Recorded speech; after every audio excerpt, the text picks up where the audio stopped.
আল্লাহর রাহিম, সবাইকে স্বাগত জানাচ্ছি আজকের ক্লাসে। আজকের আলোচনার বিষয় আইডেন্টিফিকেশন অফ ক্লজ।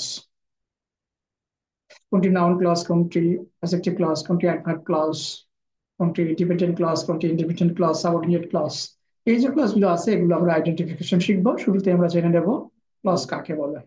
আমরা আগের ক্লাসে ফ্রেজ সম্পর্কে আলোচনা করেছি। ফ্রেজ হলো কতিপয় শব্দ সমষ্টি যা একটি পার্ট সাবস্টেন্স হিসেবে কাজ করে। ফ্রেজে সাধারণত ফাইনাইট ভার্ব থাকে না, কিন্তু ক্লজের ক্ষেত্রে হচ্ছে কতিপয় শব্দ সমষ্টি যেখানে সাবজেক্ট একটি প্রেডিকেট আছে। অনেক সময় বলা যেতে পারে সাবজেক্ট এবং ফাইনাইট ভার্ব থাকে ক্লজে। আমরা উদাহরণ দেখি। ক্লজে সাবজেক্ট এবং প্রেডিকেট থাকে। অনেক সময় আমরা বলতে পারি ক্লজে অবশ্যই ফাইনাইট ভার্ব থাকবে। উদাহরণ দেখি, John loves to write short stories. এখানে জন হলো সাবজেক্ট, যার সম্পর্কে বলা হয় সেই হলো সাবজেক্ট, আর যা বলা হয় তা হলো predicate. Loves to write short stories, এটা হচ্ছে প্রেডিকেট। কাজেই এই পুরো যে বাক্য, এটা একটা হচ্ছে ক্লজ। এটাকে বলা হয় ইন্ডিপেন্ডেন্ট ক্লজ। প্রেডিকেট সম্পর্কে এখানে বলা হয়েছে, আমি একটু আগে বলেছি। এবং ক্লজ এবং ফ্রেজের পার্থক্য, ক্লজে সাধারণত ক্লজে প্রেডিকেট থাকবে বা অবশ্যই ফাইনাইট ভার্ব থাকবে। ফ্রেজে সাধারণত ফাইনাইট ভার্ব থাকে না। আমরা উদাহরণ দেখি। I know what his name is. এখানে হোয়াট হিজ নেম ইজ, এটা হচ্ছে গিয়ে একটা ক্লজ, কারণ এখানে সাবজেক্ট হিজ নেম আছে এবং ইজ হচ্ছে ফাইনাইট ভার্ব আছে। কাজে এই অংশটা হচ্ছে একটা ক্লজ, অবশ্যই ফ্রেজ নয়। নিচের উদাহরণটা আমরা যদি দেখি, দ্য মিটিং বিং ওভার।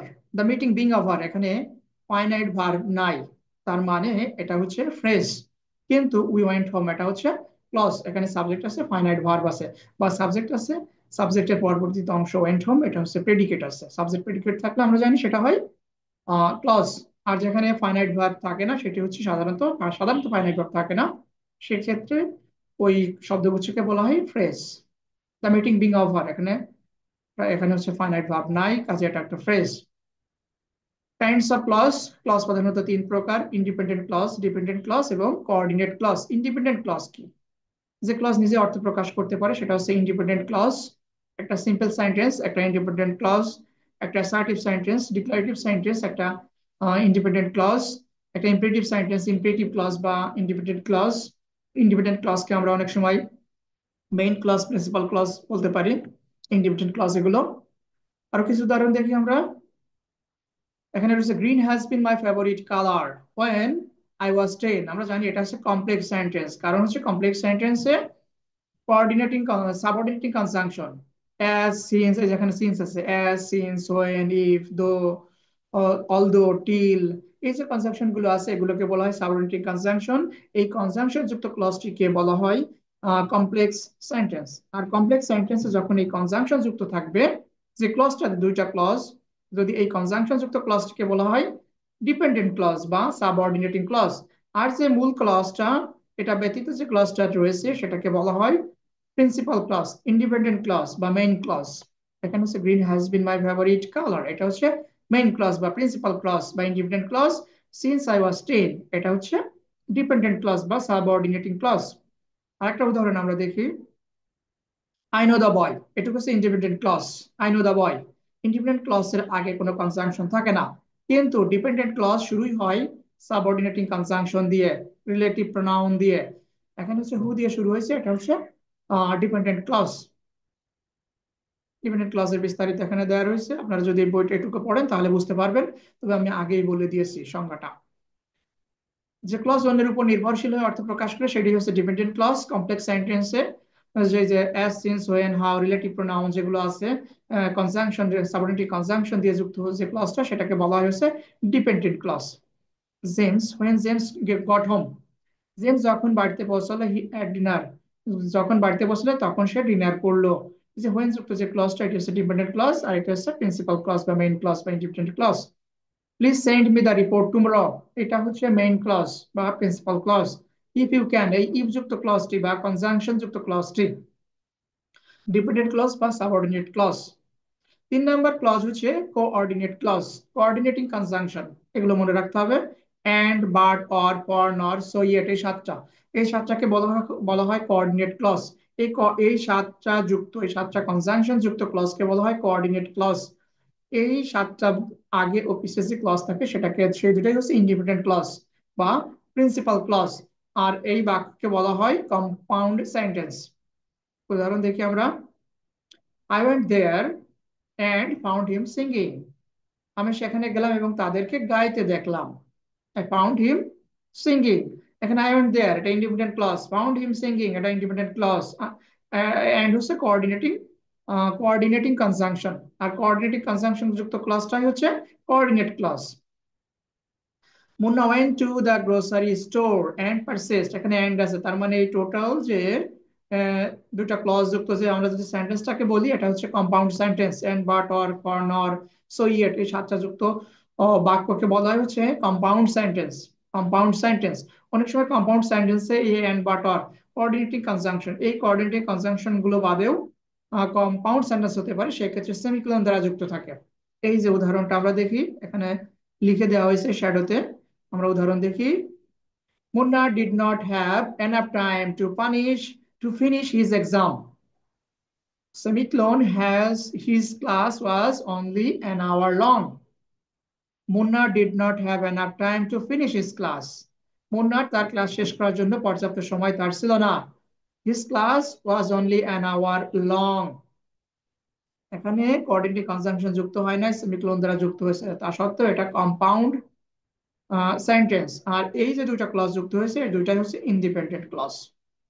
আমরা এখন পরীক্ষার প্রশ্ন দেখব। এ ক্লজ মাস্ট হ্যাভ, ক্লজে কি থাকতে হবে? এ সাবজেক্ট, অবশ্যই এটা হবে না, কারণ একটা সাবজেক্ট থাকলে একটা ক্লজ হয় না। এ ভার্ব, একটা ভার্ব থাকলেই এটা ক্লজ হয় না। আবার সাবজেক্ট এন্ড ভার্ব, হ্যাঁ ক্লজে সাবজেক্ট থাকবে এবং ফাইনাইট ভার্ব থাকলে আমরা এটা বলতে পারতাম। অথবা সবচেয়ে বেটার হচ্ছে সাবজেক্ট এন্ড প্রেডিকেট। একটা ক্লজ হতে হলে অবশ্যই সাবজেক্ট এবং প্রেডিকেট থাকতে হবে। অনেক সময় সাবজেক্ট অনুক্ত থাকতে পারে, যেমন ইমপ্রেটিভ সেন্টেন্সে সাবজেক্ট ইউ অনুক্ত থাকে, তবে প্রেডিকেট থাকতে হবে বা ফাইনাইট ভার্ব থাকতে হবে। অপশন খ হলো বেস্ট আনসার। এখানে ফাইনাইট ভার্ব থাকলে গ সঠিক হতে পারতো। 45 নম্বর প্রশ্নে বলা হচ্ছে a clause must have a finite verb. ক্লজে অবশ্যই প্রেডিকেট থাকবে বা ফাইনাইট ভার্ব থাকবে, তবে প্রেডিকেট থাকলে আমরা প্রেডিকেটটাকেই সঠিক উত্তর ধরবো। The table has four chairs. This is an example of dash clause. এটা কোন ক্লজের উদাহরণ? এটা হচ্ছে একটা সিম্পল সেন্টেন্স। আমরা জানি একটা সিম্পল সেন্টেন্স বা একটা ডিক্লারেটিভ সেন্টেন্স বা একটা অ্যাসার্টিভ সেন্টেন্স হলো independent clause. Independent clause, dependent clause না, ইন্ডিপেন্ডেন্ট ক্লজ হবে। Put the clause in the following sentence. এই সেন্টেন্সের ক্লজ কোনটা আমাদের তা আইডেন্টিফাই করতে হবে। এখানে যদি লেখা থাকতো পুট দা ডিপেন্ডেন্ট ক্লজ আর ইন্ডিপেন্ডেন্ট ক্লজ, তাহলে সঠিক হতো বাক্যটা, প্রশ্নটা ঠিক হতো। অল্প একটু মিসিং আছে প্রশ্নটাতে। নেহা প্লেড এই অংশটাকে বলা হয় মেইন ক্লজ, আমি এখানে লিখে দিয়েছি। নেহা প্লেড এটা একটা ক্লজ, এই ক্লজটাকে বলা হয় মেইন ক্লজ। আবার হচ্ছে হোয়েন ইভিনিং কেম এটাকে বলা হয় ডিপেন্ডেন্ট ক্লজ বা সাবঅর্ডিনেট ক্লজ, দুটোই ক্লজ। কাজেই প্রশ্ন এখানে অল্প একটু মিসিং আছে, একটু বুঝে নিবেন। এখানে যদি বলা হতো সাবঅর্ডিনেট ক্লজ কোনটা, তাহলে বলতাম হচ্ছে হোয়েন ইভিনিং কেম। যদি বলা হতো প্রিন্সিপাল ক্লজ কোনটা, তাহলে নেহা প্লেড, এটা সঠিক উত্তর হতো। দুটোই হতে পারে সেক্ষেত্রে। 48 নম্বর প্রশ্নে বলা হচ্ছে I know that he will come, the underline part is. I নোটা কি? এটা অবশ্যই একটা ফ্রেজ নয়, এটা একটা ক্লজ। আই নো সাবজেক্ট আছে এবং ফাইনাইট ভার্ব আছে। আই নোটা হচ্ছে প্রিন্সিপাল ক্লজ। আর এই দ্যাট যুক্ত যে অংশটা আছে এটাকে বলা হয়, বা সাবঅর্ডিনেটিং কনজাংশন যুক্ত যে ক্লজ ওটাকে বলা হয় সাবঅর্ডিনেট ক্লজ বা ডিপেন্ডেন্ট ক্লজ। আর এই যে এটা আই নো এটা হচ্ছে প্রিন্সিপাল ক্লজ বা মেইন ক্লজ। 49 নম্বর প্রশ্ন, লুক বিফোর ইউ লিভ, এখানে লুকটা কি? ইমপ্রেটিভ সেন্টেন্সে আমরা বলি লুক, সেক্ষেত্রে ইউটা হচ্ছে অনুক্ত আছে। লুক হচ্ছে ফাইনাইট ভার্ব, কাজে একটা মেইন ক্লজ বা প্রিন্সিপাল ক্লজ। আর যদি বলা হতো বিফোর ইউ লিভ এটা কোন ক্লজ, সেক্ষেত্রে হয়ে যেত এটা subordinate clause. The children are safe একটা সেন্টেন্স, একটা simple sentence. The children are safe বা অ্যাসার্টিভ সেন্টেন্স, এটা হচ্ছে ইন্ডিপেন্ডেন্ট ক্লজ বা মেইন ক্লজ। ইন্ডিপেন্ডেন্ট ক্লজের আরেক নাম হচ্ছে মেইন ক্লজ।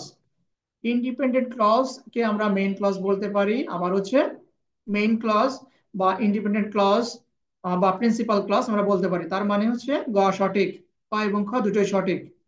মেইন ক্লজের আরেক নাম ইন্ডিপেন্ডেন্ট ক্লজ, কাজেই গ সঠিক। 51 নম্বর প্রশ্নে বলা হচ্ছে identify the clause of the following sentence. তাহলে এই আন্ডারলাইন করা অংশটা কোন ক্লজ আমাদের বের করতে হবে। I took no notice of him, আমি তাকে লক্ষ্য করিনি। So he flew into rage, তাই সে রেগে গেল। আমি তাকে লক্ষ্য করিনি তাই সে রেগে গেল। আমরা জানি অ্যাজ, সিন্স, ওয়েন, ফর, নর, বাট, যে হচ্ছে গিয়ে কোঅর্ডিনেট কনজাংশন যুক্ত ক্লজ যেটা, সেটাকে বলা হয় কোঅর্ডিনেট ক্লজ। এখানে রয়েছে coordinate clause. And, but, or, so, nor, for, এই যে সাতটা হচ্ছে কোঅর্ডিনেট কনজাংশন আছে, এগুলো যুক্ত থাকলে সেটাকে বলা হয় কোঅর্ডিনেট ক্লজ। আবার যদি সো ব্যতীত এখানে এটুকু আন্ডারলাইন থাকতো, সেক্ষেত্রে এটা হতে হচ্ছে ইন্ডিপেন্ডেন্ট ক্লজ, কারণ সো সে দুইটা ইন্ডিপেন্ডেন্ট ক্লজকে যুক্ত করে, এন্ড দুইটা ইন্ডিপেন্ডেন্ট ক্লজকে যুক্ত করে। পরবর্তী পয়েন্টে আমরা আসি আলোচনায় kinds of subordinate clause. Subordinate clause হচ্ছে তিন প্রকার। একটা হচ্ছে নাউন ক্লজ, অ্যাডজেক্টিভ ক্লজ, আর হচ্ছে অ্যাডভার্ব ক্লজ। আজকের আলোচনার বিষয় আমাদের নাউন ক্লজ। নাউন ক্লজ বাক্যে নাউনের মতো কাজ করে, নাউন যেখানে বসে নাউন ক্লজ সেখানেই বসে। যেমন বাক্যের সাবজেক্ট হিসেবে নাউন বসে, নাউন ক্লজ বসে সাবজেক্ট হিসেবে, বাক্যের অবজেক্ট হিসেবে নাউন বসে, কাজেই নাউন ক্লজ হচ্ছে অবজেক্ট হিসেবে বসতে পারে। প্রিপজিশনের অবজেক্ট হিসেবে নাউন ক্লজ বসতে পারে। এই যে object of a transitive verb. তারপরে আছে 3 নম্বর আছে অবজেক্ট অফ এ প্রিপজিশন। আমরা জানি প্রিপজিশনের পর হচ্ছে অবজেক্ট বসে, অবজেক্ট হিসেবে বসে হচ্ছে নাউন, প্রোনাউন বা নাউন ইকুইভ্যালেন্ট কিছু। নাউন ফ্রেজ বসতে পারে প্রিপজিশনের অবজেক্ট হিসেবে। আবার হচ্ছে ভার্বের কমপ্লিমেন্ট, ভার্বের কমপ্লিমেন্ট হিসেবে হচ্ছে নাউন ক্লজ বসতে পারে। ভার্বের কমপ্লিমেন্ট হিসেবে যদি ক্লজ থাকে সেটা হচ্ছে অবশ্যই নাউন ক্লজ। পরবর্তী পয়েন্ট হচ্ছে নাউন প্রোনাউনের অ্যাপোজিটিভ হিসেবে বা অ্যাপোজিটিভ নাউন ক্লজ এটাকে বলা হয়। এই যে ছয়টা, এখানে যে ছয়টা পয়েন্টের কথা বলা হয়েছে, এই ছয়টা পয়েন্টে যদি ক্লজের অবস্থান থাকে তাহলে আমরা বলবো সেই ক্লজটা হচ্ছে নাউন ক্লজ। এখন আমরা একটু বিস্তারিত দেখবো এবং বিগত বছরের প্রশ্ন সলিউশন করব। সাবজেক্ট অফ এ ভার্ব, ভার্বের সাবজেক্ট হচ্ছে নাউন ক্লজ। ভার্বের সাবজেক্ট যদি ক্লজ থাকে সেটা হচ্ছে নাউন ক্লজ। আমরা বিগত বছরের প্রশ্ন দেখবো। এখানে বলা হচ্ছে how the man died is a mystery. এখানে লক্ষ্য করুন ইজ হচ্ছে ভার্ব, ইজ হচ্ছে ভার্ব, আর এই ইজের আগে সম্পূর্ণ অংশ আন্ডারলাইন করা আছে, অর্থাৎ এই সম্পূর্ণটা অংশটা হচ্ছে সাবজেক্ট। এখানে লক্ষণীয়, যদি ভার্বের আগে বসা ক্লজের সম্পূর্ণ অংশ যদি আন্ডারলাইন করা থাকে তার মানে ওইটা নাউন ক্লজ, কারণ সাবজেক্ট হিসেবে ব্যবহৃত হয়েছে। সম্পূর্ণ অংশ আন্ডারলাইন করা, এটুকু খেয়াল রাখতে হবে। যেহেতু ভার্ব এটা, তার সাবজেক্ট এতটুকু, তার মানে এটা নাউন ক্লজ। একইভাবে এটা হচ্ছে ভার্ব, এর সম্পূর্ণ অংশ আগে সাবজেক্ট, তার মানে এটা হচ্ছে noun clause. Object of a transitive verb, আমরা জানি ট্রান্সিটিভ ভার্বের পর অবজেক্ট বসে, অবজেক্ট না বসালে বাক্য এটা অর্থপূর্ণ হয় না, সম্পূর্ণ অর্থ প্রকাশ করতে পারে না। কাজে ট্রান্সিটিভ ভার্বের পর যদি কোনো ক্লজ বসে তাহলে সেই ক্লজটা হবে নাউন ক্লজ। এক্ষেত্রে এই ক্লজটি হোয়াট এর উত্তর, ভার্বটিকে যদি আমরা হোয়াট দ্বারা প্রশ্ন করি তখন ওই ক্লজটি হলো হোয়াট এর উত্তর। আমরা উদাহরণ দেখব, তাহলে আমাদের কাছে ক্লিয়ার হবে। পরীক্ষার প্রশ্ন দেখি, I know where he lives. আমি জানি, আমি কি জানি। নো ভার্বের পর যদি কোনো ক্লজ থাকে, এখানে অ্যান্টিসিডেন্টের প্রশ্নটা এখানে আসছে না। যদি অ্যান্টিসিডেন্ট থাকে, রিলেটিভ প্রোনাউন থাকে, সেক্ষেত্রে অ্যাডজেক্টিভ ক্লজ হতে পারে, কিন্তু সেই আলোচনায় আমরা এখানে যাচ্ছি না। নো এর পর সরাসরি যা থাকবে, যদি ওখানে আন্ডারলাইন করা থাকে আর সেটা যদি হয় হোয়াট এর উত্তর, তাহলে অবশ্যই হবে সেটা হচ্ছে নাউন ক্লজ। আর যদি হোয়াট এর উত্তর না হয়ে how, when, where, how often এগুলোর উত্তর করা হচ্ছে, উত্তর পাই আমরা, সেক্ষেত্রে সেক্ষেত্রে এই আন্ডারলাইন করা অংশ হয়ে যেতে হচ্ছে অ্যাডভার্ব ফ্রেজ বা অ্যাডভার্বিয়াল, সরি অ্যাডভার্ব ক্লজ বা অ্যাডভার্বিয়াল ক্লজ। যখন হোয়াট এর উত্তর পাবো আমরা নো এর পর, তখন সেই অংশটা হবে নাউন ক্লজ। দেখি, I know where he lives, আমি জানি, আমি কি জানি। নো হচ্ছে ট্রানজিটিভ ভার্ব, আমি কি জানি, সেই কি এর উত্তর হচ্ছে এটা। সে কোথায় বাস করে এটা আমি জানি, তার মানে এটা হচ্ছে noun clause. I know that he is truly honest, আমি জানি সে সম্পূর্ণরূপে সৎ। আমি কি জানি, আমি জানি সে সম্পূর্ণরূপে সৎ। পটের উত্তর এটা, কাজে একটা নাউন ক্লজ, একটা অবজেক্ট হিসেবে বসেছে। I don't know who has come today, আমি জানি না কে আজ এসেছে। আমি কি জানি না, আমি অ্যাসার্টিভ সরি অ্যাফার্মেটিভ সেন্টেন্সে বলেছিলাম আমি জানি, নেগেটিভ সেন্টেন্সে নট আছে, এই জন্য বলা হচ্ছে আমি কি জানি না, আমি কি জানি না, আমি জানি না কে আজ এসেছে। তাহলে আমি জানি না, আমি কি জানি না, কি এর উত্তর, এটা হচ্ছে noun clause. I have heard that she has won the prize, আমি শুনেছি সে পুরস্কারটি জিতেছে, আমি শুনেছি। আর হেয়ার, হেয়ার এর পাস্ট ফর্ম বা পাস্ট পার্টিসিপল ফর্ম হচ্ছে হেয়ার্ড। আই হ্যাভ হেয়ার্ড, আমি শুনেছি।